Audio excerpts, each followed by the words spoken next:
Dalawang ahas ang nahuli sa loob ng isang eskwelahan sa Nagcarlan, Laguna. Nakuha ang mga ito nang humingi ng tulong ang pamunuan ng Calumpa National High School sa tinaguriang Cobra Prince ng Laguna na si Ian Florentin. Kinalkal ng kanyang team ang mga nakatambak na kahoy sa isang bodega roon. Nahuli nila ang isang Philippine Cobra.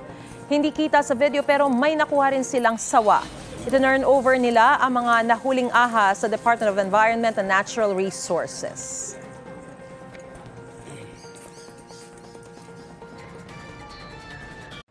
Mga kapuso, para una ka sa mga balita, mag-subscribe sa GMA Integrated News sa YouTube. Sa mga kapuso abroad, subaybayan niyo po kami sa GMA Pinoy TV at sa www.gmanews.tv.